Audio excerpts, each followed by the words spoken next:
Bayangin, di tahun 1970-an, ketika bioskop-bioskop dipenuhi sama film realis kayak The Godfather, Taxi Driver, sampai Rocky, tiba-tiba aja ada satu orang random banget yang ide bikin film perang luar angkasa, lengkap dengan pedang laser, robot cerewet, makhluk aneh, dan kerajaan galaksi.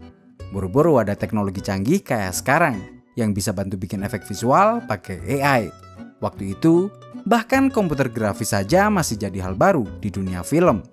Lalu, gimana caranya?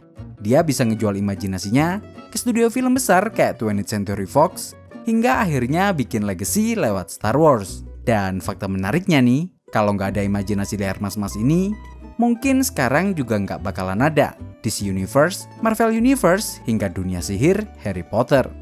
Gimana ceritanya? Yuk kita bahas di Room 49.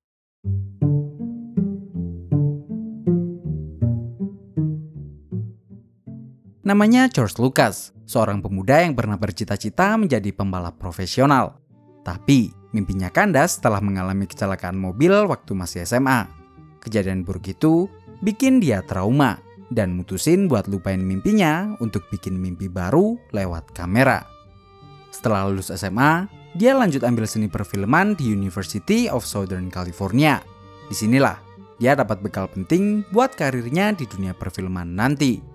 Saat masih kuliah, Lucas udah aktif banget bikin film-film eksperimental kayak 142.08 yang nunjukin sensasi melaju dengan kecepatan tinggi di lintasan.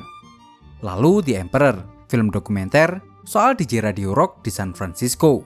Hingga yang paling berpengaruh, Electronic Labyrinth THX 1138, film fiksi ilmiah futuristik yang menangin first prize di National Student Film Festival dan bikin nama Lucas masuk radar Warner Bros. Dan bener aja, begitu lulus, Warner Bros langsung nawarin Lucas buat ngembangin film pendek Electronic Labyrinth-nya jadi versi panjang.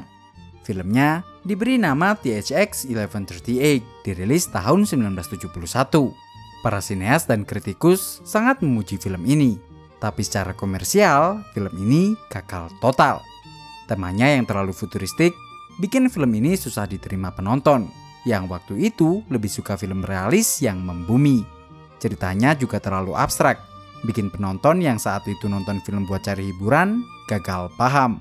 Intinya, film ini terlalu artsy, terlalu anak film banget, atau bahasa gampangnya nyari keren doang. Ya namanya juga anak muda, jadi wajarlah masih idealis.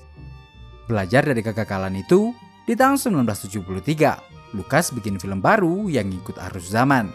Judulnya American Graffiti. Film ini ngebahas kehidupan remaja di awal 60-an, lengkap dengan nostalgia, musik rock and roll, dan balapan liar di malam hari. Sesuatu yang sangat dekat dengannya. Hasilnya sukses besar. Film ini berhasil box office. Dengan modal yang cuma 770.000 US dollar, film ini berhasil menghasilkan 140 juta US dollar. Itu artinya untungnya naik 182 kali lipat.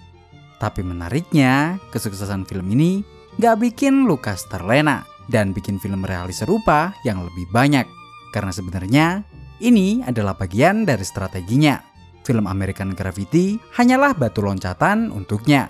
Tujuan akhirnya tetap gak berubah. Bikin film science fiction yang futuristik, kayak Electronic Labyrinth yang dulu. Dia bawa modal kesuksesan American Graffiti buat nawarin proyek barunya ke studio-studio besar. Lucas sudah belajar banyak. Dulu, dia terlalu fokus ke kerennya aja. Sekarang, dia mulai dari cerita. Dia nyiapin konsep yang super detail. Udah ada Jedi, Sith, lightsaber, Death Star, sampai konsep The Force. Dia bahkan udah gambar sketsa karakter dan dunia luar angkasanya. Seolah semuanya nyata. Hasilnya, Universal Studio, United Artists, hingga Disney tetap menolaknya. Idenya tetap dianggap aneh. Sampai akhirnya, salah satu studio film besar, 20th Century Fox, berani gambling dan bersedia menerima ide Lucas dengan memberikan modal uang senilai 11 juta US dollar. Eksekutifnya saat itu, Alan Ladd Jr., pernah bilang gini, "Aku nggak ngerti ceritanya, tapi aku percaya sama George. Dari sini, kita bisa belajar. Kadang, buat mewujudkan idealisme, kita harus rela menurunkannya sejenak." Kayak yang dilakukan Lucas, gagal karena terlalu idealis. ikut pasar buat buktiin diri, setelah itu baru mewujudkan idealisme sepenuhnya. Pertanyaan berikutnya, gimana caranya? Lucas mengeksekusi imajinasinya dengan ciamik. Padahal di tahun itu, teknologi perfilman masih sangat terbatas, sementara imajinasinya gak terbatas.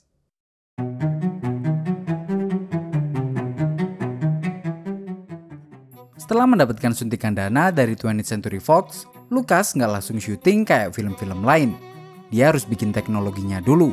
Karena waktu itu, Hollywood pun masih belum bisa bikin efek visual luar angkasa sekelas apa yang dia bayangin.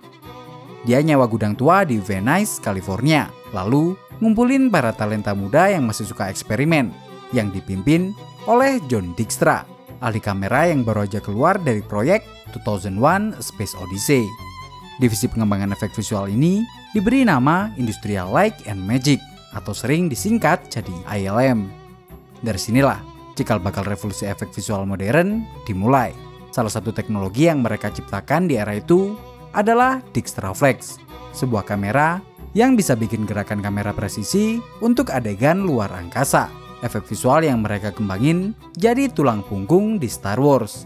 Gak cuman itu, di tahun-tahun berikutnya ILM juga bikin efek untuk Terminator 2, Jurassic Park, Transformers, hingga Avengers.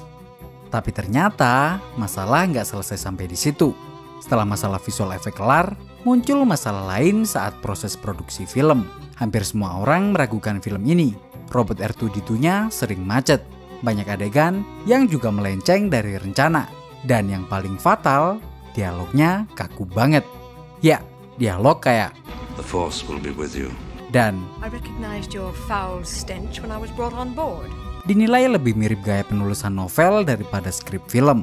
Aktor utamanya, Harrison Ford, yang berperan sebagai Han Solo, pernah bilang gini ke Lucas, "Kamu bisa mengetik dialog omong kosong kayak gini, tapi kamu pasti nggak akan bisa mengucapkannya."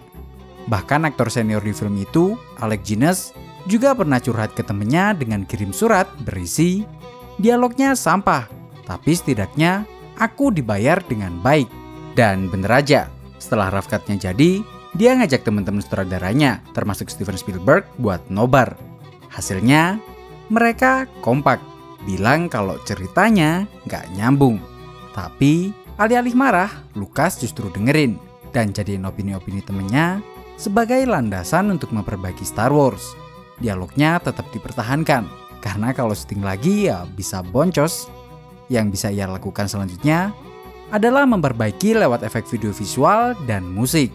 Maka dari itu, dia minta komponis legendaris John Williams buat ngisi musiknya, supaya emosi filmnya bisa tersampaikan.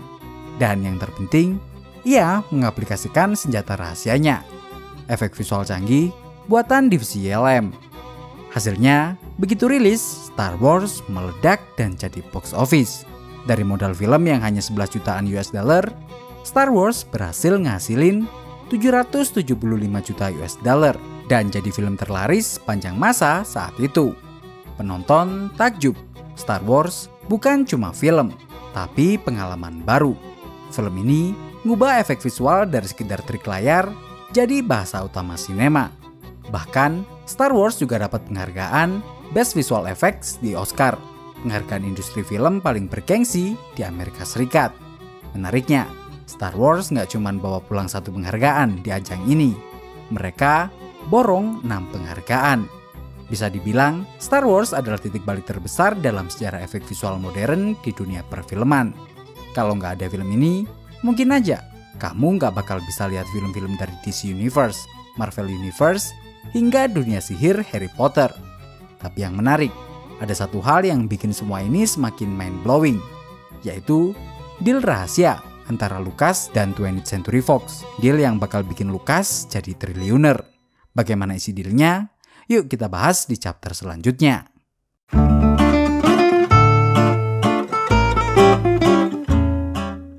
Waktu negosiasi kontrak Star Wars dengan 20th Century Fox, Lucas bikin langkah gila.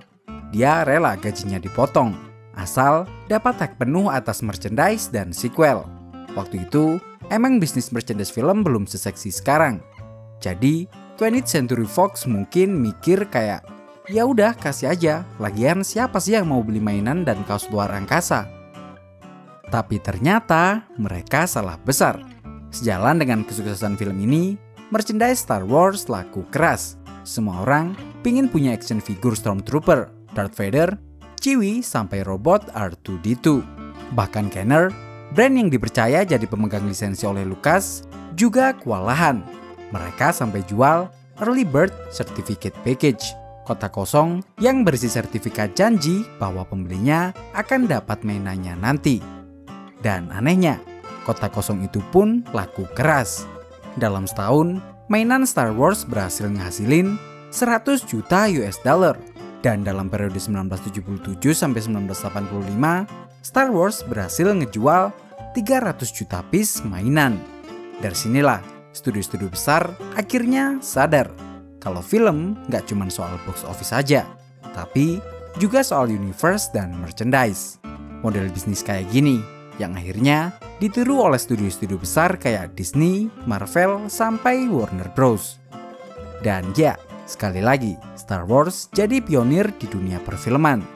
Buat kamu yang suka film science fiction atau kolektor action figure, mungkin ini saatnya buat ngikutin ulang Star Wars. Karena habis ini kayaknya bakal ada series terbarunya, yaitu The Mandalorian Season 4. Nah, kebetulan juga nih, kita bakal ada giveaway 2 action figure Star Wars dari Cosby yang ini.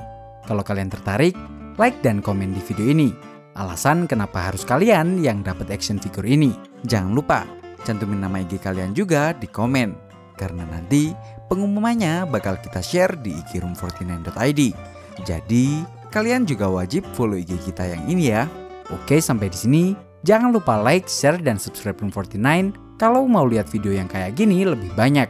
Dan kalau ada salah kurangnya, mari kita diskusikan di kolom komentar. Thank you.